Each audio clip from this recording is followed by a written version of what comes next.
Yeah, so I'm back now. Okay, so we had a little bit of a technical issue here. Maybe it's snowstorm related.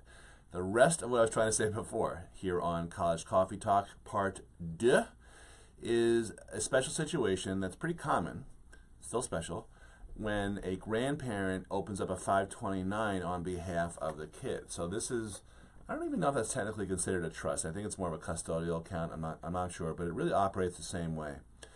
Now, a couple of nuances when the grandparent is the owner and the child, the college-bound teen, is the, I guess, the custodian the custody or the beneficiary of the 529. So if you're filling out a FAFSA, which asks about the parent's information in terms of income and savings and so forth, it also asks about child's income and savings and so forth. The grandparent 529 actually has no place on the FAFSA. So what I mean by that is it's not considered a parent asset, of course, and it's not considered a child asset on the FAFSA. Now the CSS profile, I think that's a different story, but I don't want to complicate things too much here. So the grandparent grandparent 529 is totally exempt on the FAFSA. It doesn't appear anywhere. So in other words, it's not disclosable. You're not hiding it. You just are not disclosing it properly on the 529. So on the FAFSA. So what that means is that your eligibility for need-based financial aid won't be affected if you're applying to a FAFSA school and the grandparent has has opened up a 529. However, here's another nuance, and this is very important. I'll say it a couple different ways just to make sure you understand this.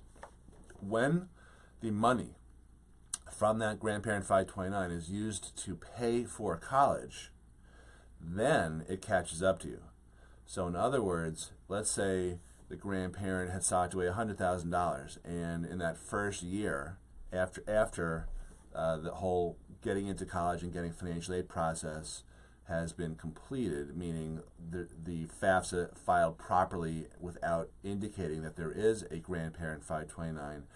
If there is some money, let's say it's $20,000, that's used from the grandparent 529 to pay for college, the following year, the following FAFSA that is filed will pick up that information. So more specifically, the College Financial Aid Office will note that $20,000 has been transmitted to the college and therefore will penalize the child by 50% of that amount, because income for kids is penalized at 50%. It's usually not that big a deal because most kids don't work, or if they do, they don't make significant amounts of money. But if your child were to make $10,000, not only would he or she be paying taxes on it, but she'd also receive a financial aid penalty of 50% of that, or $5,000. So in my example, the 529 funds are also counted as income for college financial aid purposes, not for necessarily for tax purposes, for IRS purposes, but on the